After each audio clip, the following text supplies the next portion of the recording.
Төрт шам. Төрт шам акырын күйүп жатты. Айлана жымжырт, шамдар өз ара сырдашууда. Биринчиси, мен тынчтыкмын. Эч ким мен жөнүндө ойлонбойт. Өчүп жок болуудан коркомун. Жалыны акырындап анан өчтү. Экинчиси, мен ыйманмын. Акыркы убактарда менин керегим жок болуп калды. Эми мен жөн эле жанып турушумдун кереги жок. Сөзүнү бүтүрдү да, ал дагы өчүп калды. Үчүнчүсү, мен мээрмин. Жанып тура берейин десем күчүм калбады. Адамдар мени жалгыз таштады, баркыма жетишпеди. Эң жакындарынан да мээримин аяшты, мээримсиз калды. Айласыз ал да өчтү. Күтүлбөгөн жерден бөлмөгө бир бала кирди да 3 шамдын өчүп калганын көрдү. Эмне үчүн жанык эмессиңер? Силер аягына чейин күйүшүңөр керек, деди да ыйлай баштады. 4-үнчү шам балага кайрылып, коркпо, мен жаныңда турам го. Калган шамдарды кайрадан жандыра алабыз. Мен үмүтмүн деди. Кубанганынан бала үмүт шамын алды да калган шамдарды кайрадан жакты. Алгаш тынчтык шамын, анан ыйман, анан да эң негизгиси мээрим шамын жакты. Үмүт шамы жашооңузда эч качан өчпөсүн. Жана бардыгыбыз үмүттү, ыйманды, тынчтыкты жана мээримди барктап өзүбүз менен кошо ала жүрөлү. Бактылуу күндөр, тынчтык, ыйман, мээр жана үмүт.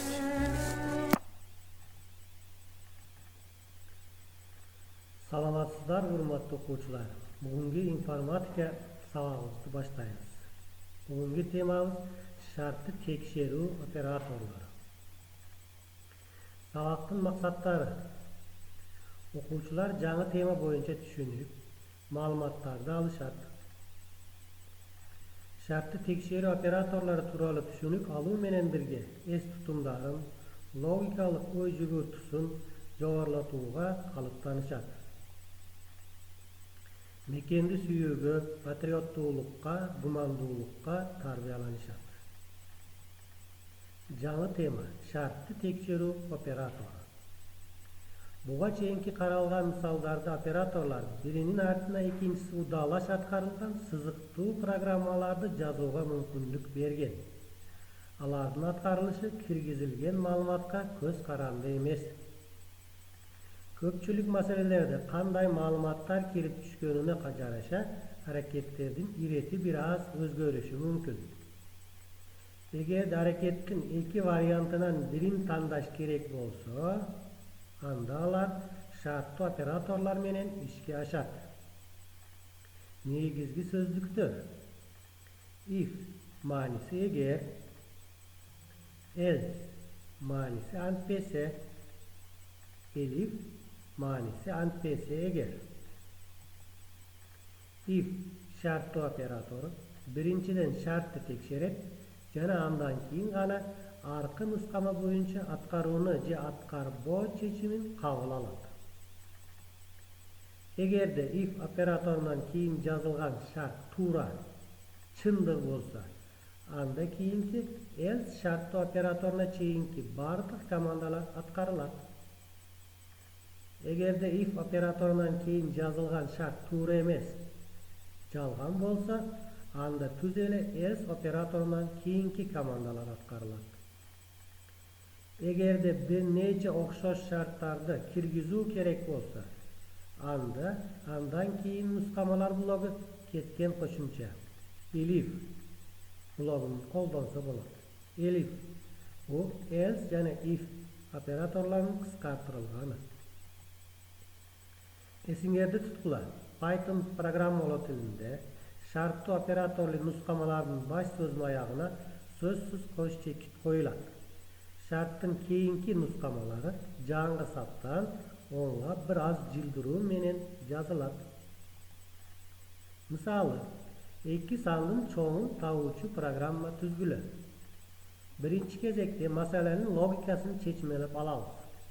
2 sandan birovi çoğ boluşu mümkün. C 2 san barabar boluşu mümkün. Algoritm yazıp alamiz. A jana B sandarini al.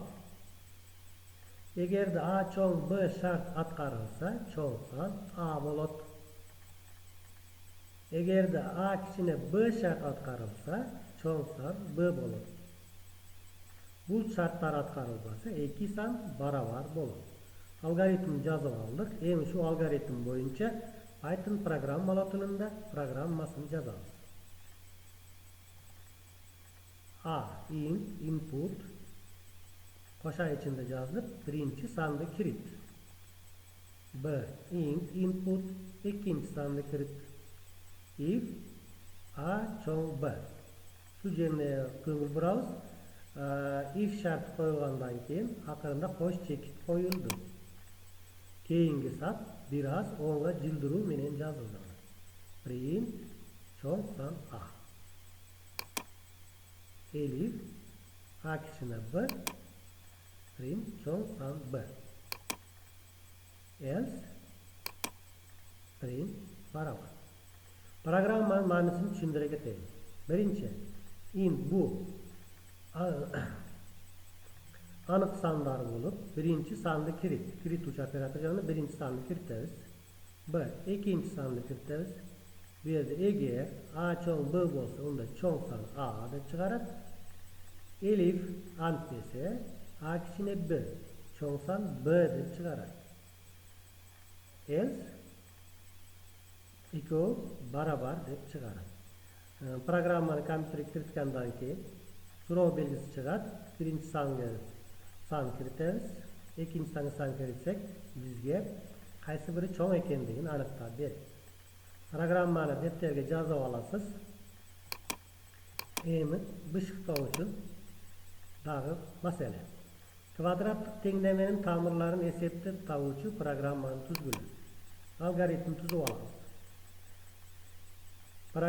Kvadratlık tengleme bu ax kvadrat plus bx kvadrat plus c teng 0 görünüşteki tengleme olur.